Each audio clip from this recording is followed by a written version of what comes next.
Meu nome é Alexandre Reis e comentarei o célebre artigo escrito por Immanuel Kant, Resposta à pergunta O que é esclarecimento?, publicado há quase 250 anos. As expressões iluminismo, século das luzes, esclarecimento e ainda ilustração revelam que o movimento filosófico do século XVIII, que abrangeu sobretudo a Alemanha, a França e a Inglaterra, esteve longe de ser definido por uma única característica comum, sendo, pois, mais complexo que as simplificações dos manuais de história. Conforme observou de maneira muito sensata Giorgio Tonelli, há sobretudo uma diferença no modo como os próprios pensadores daquele período se denominavam e o modo como os historiadores posteriores os definiram. De modo geral, os historiadores definem o iluminismo como um movimento marcado pelo otimismo quanto ao poder da razão e a possibilidade de uma sociedade organizada racionalmente. Esse otimismo está efetivamente presente e é consequência direta do racionalismo do século XVII e da Revolução Científica, e do sucesso das ciências da natureza naquele período. Mas há nuances importantes que são perdidas quando nos aproximamos do iluminismo pela via dos historiadores. E conforme afirmou o próprio Voltaire diante de Leibniz, tratava-se de um otimismo única e exclusivamente no advento da consciência que a humanidade pode ter de si mesma e de seus próprios acertos e torpezas. A diversidade de termos com os quais os pensadores do século XVIII denominaram a si mesmos é prova de que o assunto é mesmo complexo. Aufklärung, entre os alemães, Enlightenment, entre os ingleses, Lumière ou siècle de Lumière entre os franceses.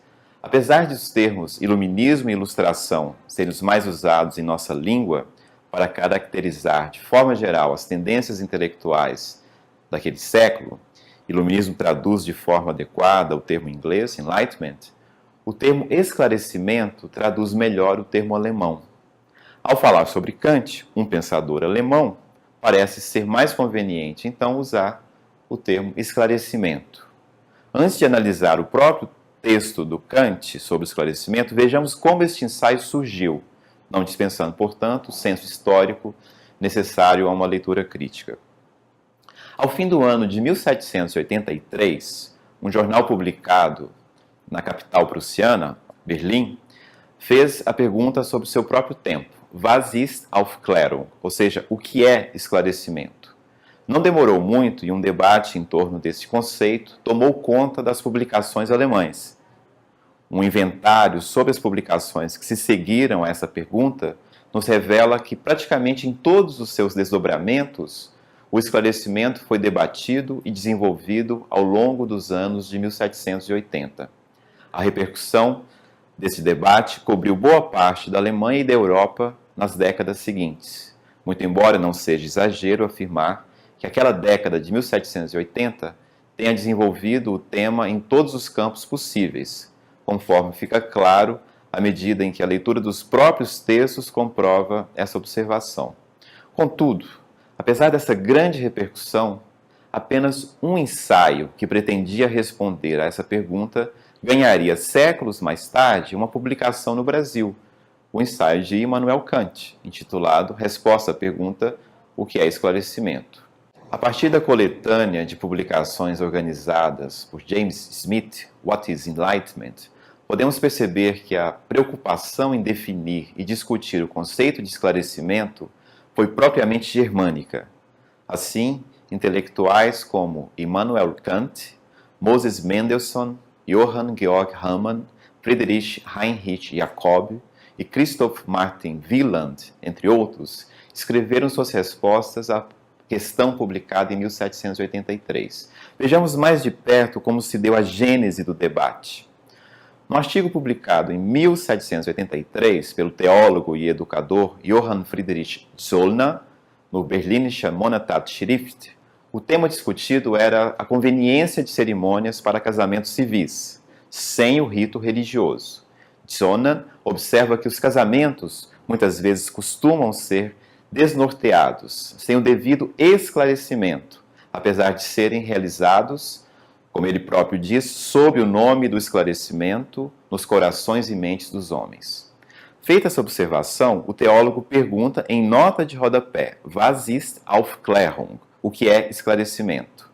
De fato, esta é uma pergunta tão importante quanto a pergunta sobre o que é educação, pois no fundo é da pergunta o que é que surge a questão teleológica, para quê? Mais adiante farei as devidas aproximações. O fato é que não demorou muito e um ano depois, a Berlinische Monatsschrift publicou as respostas de Moses Mendelssohn e Immanuel Kant. A partir daí, outros periódicos também publicaram respostas de outros autores, e um dos mais interessantes debates dos tempos modernos se instaurou na Alemanha.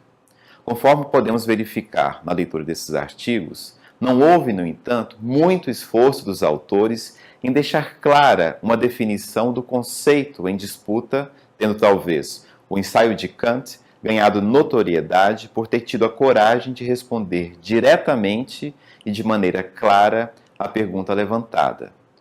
Uma segunda fase desse debate teve início em 1788, quando a questão da censura é abrangida pelos artigos, sobretudo com a disseminação da Revolução Francesa.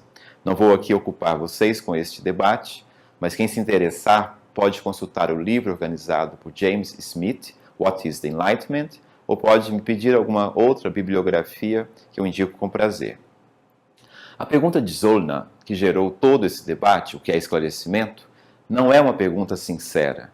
Até onde consigo ver, tratava-se de uma pergunta retórica, vinda de um reformador da educação, que queria saber o que é necessário para fazer esclarecer a população mergulhada na crendice infundada do senso comum e do misticismo popular. A pergunta de Zollner tinha claramente o intuito de instaurar um debate público. As respostas à pergunta de Zollner provocaram o uso público da razão, um debate em torno de um problema que é central na educação, tal como podemos discutir ainda hoje. Mas vejamos o texto do próprio Kant.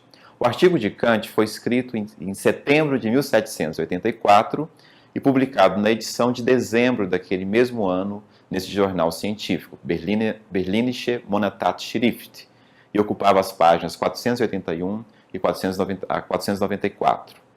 O leitor do Berlinische Monatsschrift já tinha na primeira linha do artigo de Kant uma resposta direta à questão anteriormente posta por Zollner.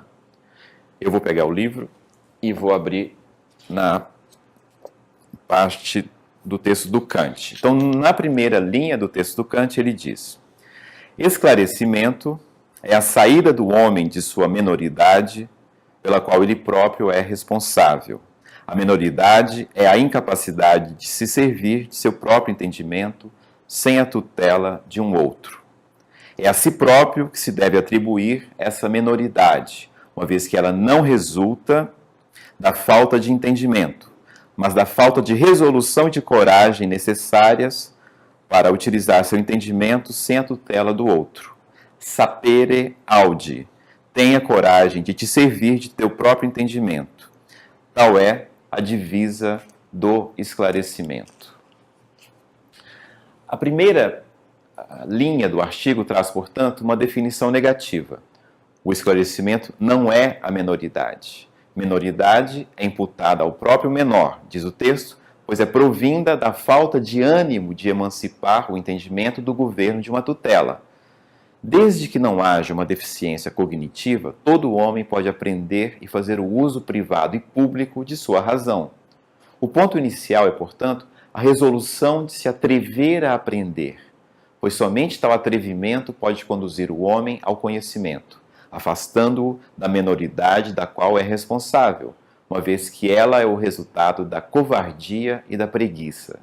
Daí o imperativo latino, tomado de empréstimo a Horácio, sapere aude, ouse saber, tenha a audácia de saber. É notável que já neste primeiro parágrafo do texto kantiano tenhamos a colocação da disposição do uso do entendimento. Tal disposição é capaz de distinguir os homens, uma vez que a maioria manifesta uma determinada inércia em permanecer sob a tutela do outro. Não resistindo à tentação, sair da menoridade da qual se é responsável é permanecer no interior da caverna, segundo a parábola de Platão, com as correntes imobilizando o olhar que permanece fixo, voltado para o mundo da opinião e de um conhecimento falso.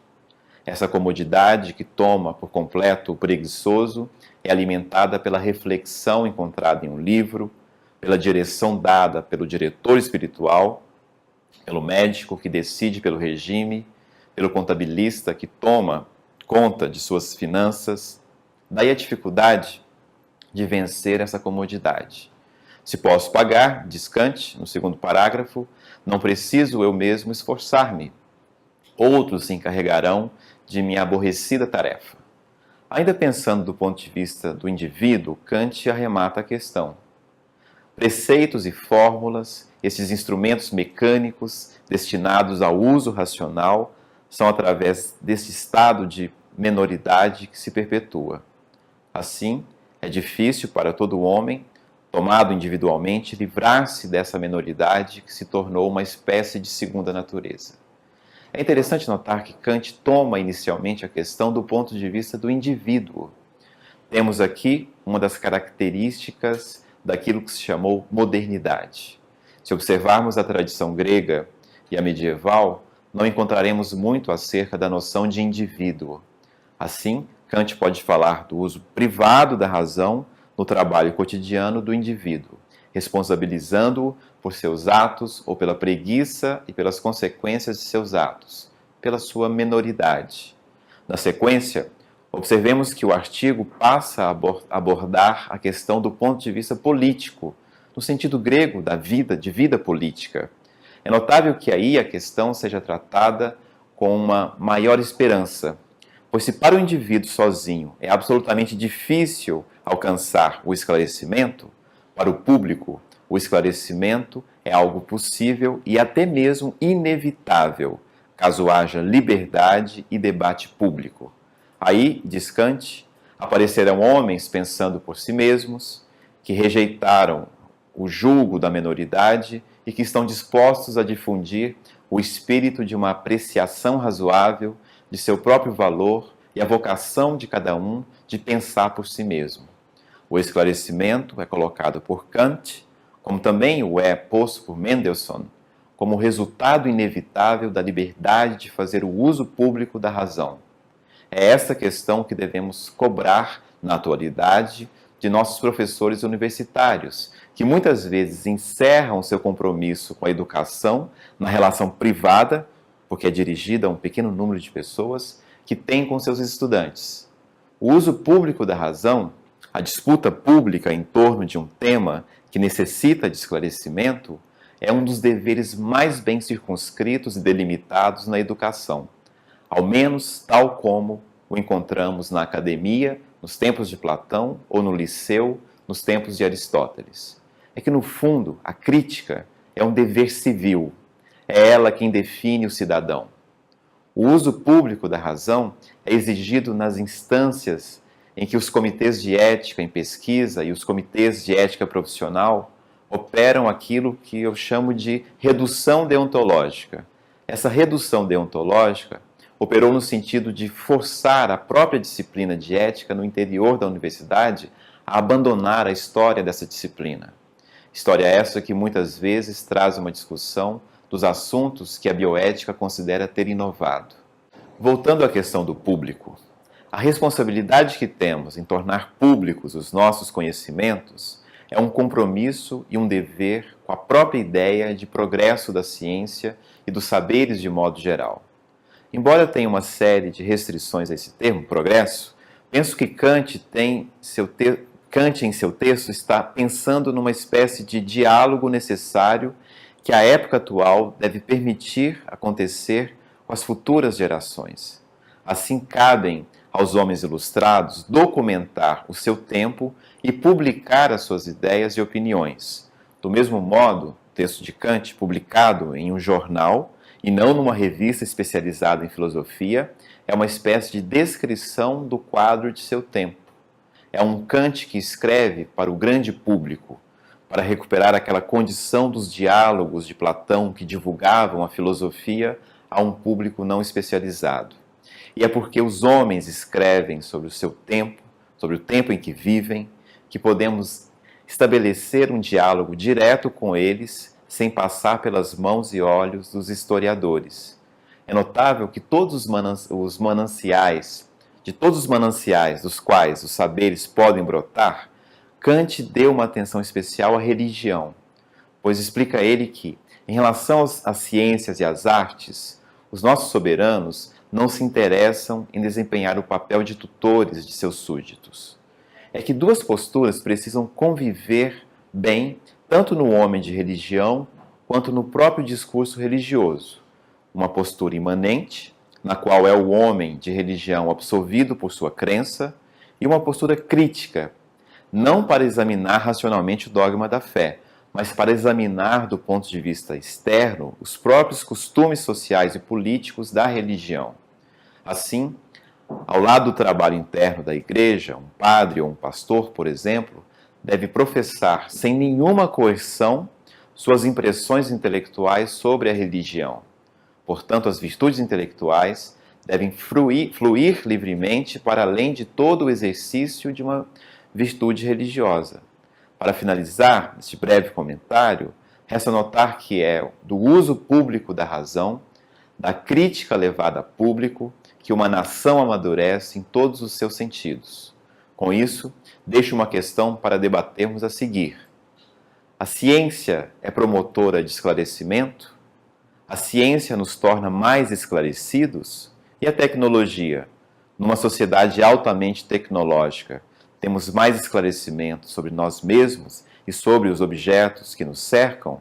Sobre o modo de vida que levamos? Este é o tema da aula sobre Max Weber.